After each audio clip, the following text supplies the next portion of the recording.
essentially, where both of us come up with a couple of questions, either this or that type scenarios, and we kind of go back and forth and ask each other these and allow the other to kind of be the expert opinion on this. So, Sterling, I think I will ask you one to start with this right away.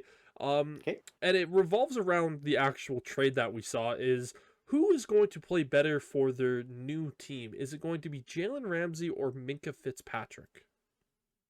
Yeah, I mean that's going to be an interesting one. I mentioned I had a question I need to pose to you for this. Um, is it Minkah Fitzpatrick playing for the Dolphins stats that we're looking at? Because if I'm being honest, I looked at this trade. I don't think Minkah Fitzpatrick actually ends up playing for Miami. I think they flip him and they move him elsewhere. Well, I And so think just it's just wherever he plays, is he going to have a better season? I think so. I haven't Yeah. heard any rumors that Minkah Fitzpatrick is going to be on the move this year. So I would No. say mostly for the Miami Dolphins, but then again, we did know that he got traded away from Miami all those years ago. I think that had a lot to do with Brian Flores during that time because Brian Flores was Yeah. also, trying to be a dictator for that potential team. But I will say Miami because I truly do believe he isn't going to be traded from Miami. Okay. Well, either way, I guess it doesn't really matter. Like I think Fitzpatrick will have the better season over Ramsey next year, no matter where he plays. I don't think he'll play for Miami. I think they will trade him, but that doesn't really matter. I think no matter where he ends up, he will perform better than Jalen Ramsey. I mean, purely for the fact that Minkah is going to be a starter and play every down. Jalen Ramsey is kind of sharing the number two, number three cornerback role in Pittsburgh. He's going to be playing more of that slot.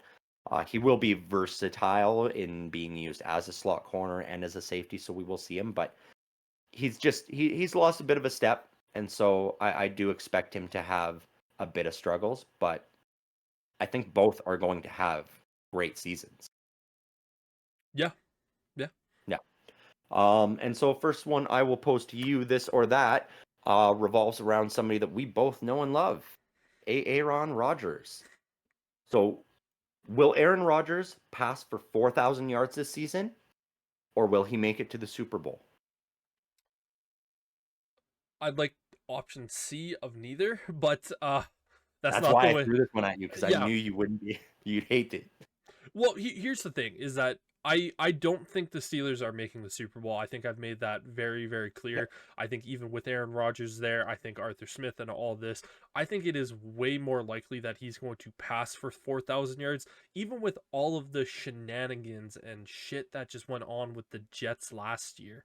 He was what, like 200 or 300 yards away from having that, and if he has just yeah. a little bit more stability in this season, yeah, I don't think it's out of the realm of possibility that Aaron Rodgers gets 4,000 yards. Like, again, this is still Aaron Rodgers we're talking about here. And Hmm. you and I yesterday, when we were just texting back and forth, it was I sitting back going like, I think you might hate Aaron Rodgers more than me. Now, I had to watch him dismantle my team time and time again, and we both kind of eventually just settled on we don't like Aaron Rodgers mostly because of his personality and what Yeah. he does off the field. But I think both of us have a high level of respect for what he does on the field. And like Hmm. I said this for years as a Bears fan.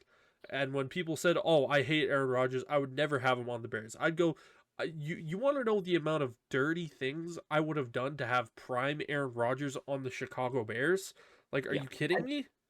That's the key, though. Prime Aaron Rodgers. If Aaron Yes. Rodgers had come to Pittsburgh 5 years ago, I would have been so excited. So Yeah, excited. totally. Now it's just like, okay, like, I keep seeing the freaking memes of him in his Steelers jersey. And I'm like, he just looks like a fucking 40-year-old fan of a football team. That's all he looks like. He looks like what this was one of the really funny ones that I saw. He looks like the model for like a jersey that you go at like a costume store where it's Yeah, like, "Oh, this for is Halloween. yeah, yeah." Yeah. I thought that was really funny, but yeah, I think Aaron Rodgers passing for 4,000 yards is vastly more likely than the Steelers going to a Super Bowl. Yeah. Next one for yourself is Who is Shador Sanders going to play more games for this season? Is it going to be the Toronto Argonauts of the CFL or the Cleveland Browns of the NFL? The reason I ask this is because a lot of talk this week has been about the player negotiations that CFL teams have the rights for.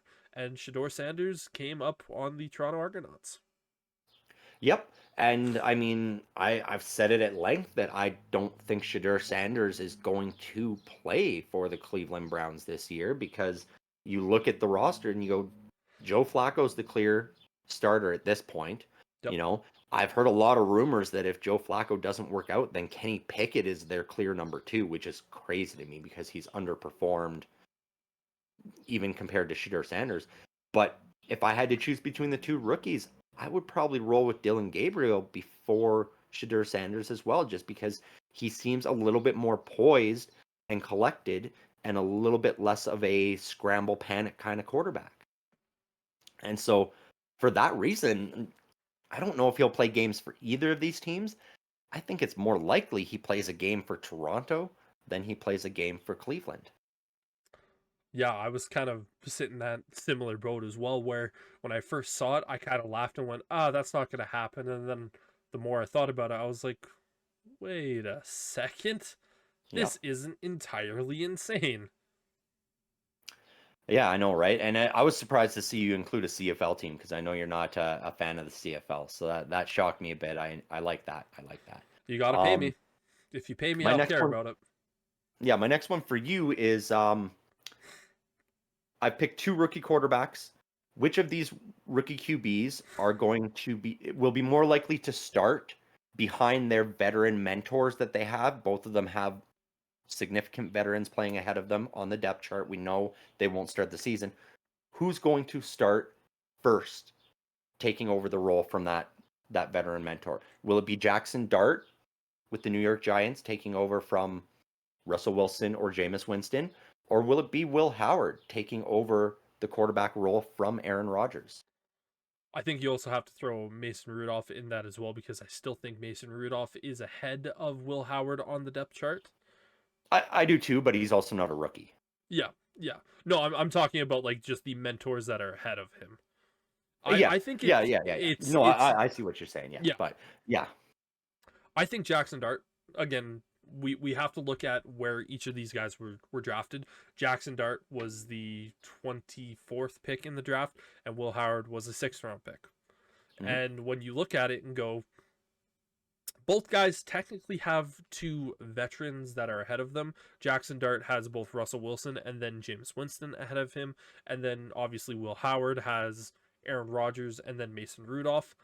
I mhm. think it's more likely to talk about if we're looking at a situation of just one of these veterans. Like, let's say both Aaron Rodgers and Russell Wilson get hurt and they have to go to their backup quarterbacks.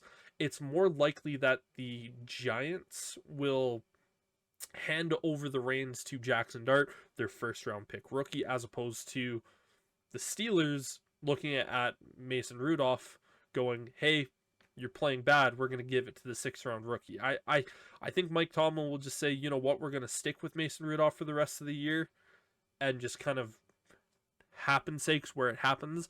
Where the Giants, again, they have a lot of pressure on them. Like Dable has a situation of where his seat is basically on fire right now, and so even if it isn't injuries or necessarily bad play, the Giants aren't winning. I could see Jackson Dart getting that start earlier. Yeah. I agree with that, and I just I laugh because we've seen Mike Tolman do crazy things before. Yes, We we saw it have. last year where we were all like, "Why is Justin Fields not staying the starter? Yep. He's done so well. What are you doing?" And it wouldn't shock me to see him, week 13 or something, just be like, "Aaron Rodgers is hurt. Mason Rudolph hasn't won us a game yet. Get in there, Will." Yep. And we Right? we I, we have I I thought seen that him was an do interesting one. crazy things. Right. And I went through like all the rookie quarterbacks. I'm like, okay, some of these are already projected to be starters, like Cam Ward, Tyler Shuck. It's like they're in full on battles for the starter role. And then there's others that like Jalen Milrow, where it's like, unless there's an injury, there's no chance he's starting. Yeah. And so that's why I settled on those 2 particular quarterbacks because I look at both those quarterbacks and both those teams, and they're both in that more desperation spot where I could see them gambling on a rookie QB.